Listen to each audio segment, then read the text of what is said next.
আসসালামু আলাইকুম। আশা করি সবাই ভালো আছেন। আজকে আমার চতুর্থ সেমিস্টারের প্রথম প্র্যাকটিক্যাল এক্সাম। থিওরি এক্সাম কয়েকদিন আগেই শেষ হয়েছে। তো এক্সামের সময় হয়ে যাওয়ার কারণে আমি কলেজে যাওয়ার জন্য কলেজ ড্রেস পরে প্রস্তুতি হয়ে নিলাম। আমার সাথে ছিল আমার নিয়ামুল বন্ধু। কিছুক্ষণ আগেই আমার রুমে আসছে।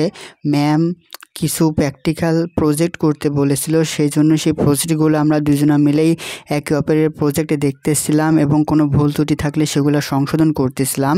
তো প্রজেক্ট রেডি করে কলেজের ড্রেস পরে, তো আমি যেহেতু কলেজ হোস্টেলেই থাকি সেই জন্য আমার রুম থেকে কলেজের ক্লাসরুম খুব একটা বেশি দূরে নেই।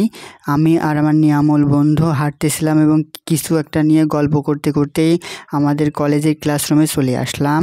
তো প্র্যাকটিক্যাল এক্সামে মূলত এক পৃষ্ঠার খাতা দেওয়া হয় বা একটা পৃষ্ঠা দেওয়া হয়, যে পৃষ্ঠাতে একটা নির্দিষ্ট টপিকের উপরে আমাদের লিখতে বলা হয়। সেই টপিকটার উপরে আমরা লিখি, সেটা জমা দিই।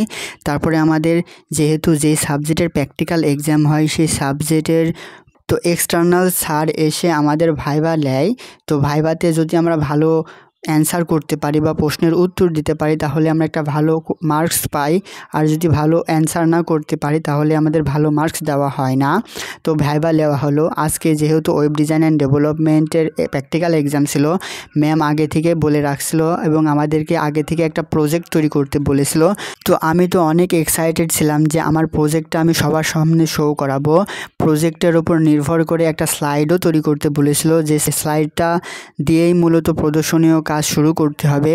তো আমি মনে মনে একটা মানসিকভাবে প্রস্তুতি নিয়েছিলাম যে বড় স্ক্রিনে সবার সামনে গিয়ে আমি আমার প্রজেক্টটা দেখাবো এবং মনে মনে ভাবতেছিলাম যে সব থেকে হয়তো আমার প্রজেক্টটাই ভালো হবে। তো অনেকগুলো স্টুডেন্টের মধ্যে মাত্র 10 জনা এই প্রজেক্টটা করেছিল এবং এক্সটার্নাল স্যার এসে সবার প্রজেক্টটা দেখলো। যেহেতু 10 জনা করেছিল, সবার কাছে গিয়ে স্যার কম্পিউটারে আমাদের প্রজেক্ট দেখলো এবং বিভিন্ন কাজ করতে বললো।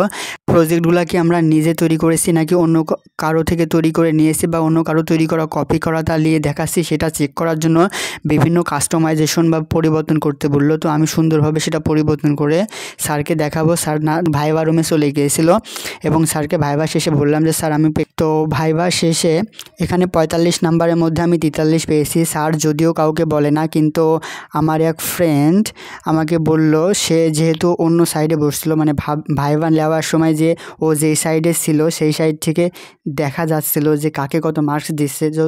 সে যদিও সবারটা দেখতে পারেনি কিন্তু আমারটা দেখতে পেরেছিল। তো আমাকে বলল যে আমি নাকি 43 পেয়েছি। তো সর্বোচ্চ 45-এর মধ্যে আমি 43 পেয়েছি, তার মানে আমি একটা ভালো মার্কস পেয়েছি। এভাবে আমাদের 6টা প্র্যাকটিক্যাল এক্সাম হয় এবং লাস্টের দিনে আমরা সকলেই মিলে বিভিন্ন গ্রুপ ছবি উঠাই এবং অনেক আনন্দ করি। এইভাবে আমাদের চতুর্থ সেমিস্টার আমরা শেষ করলাম।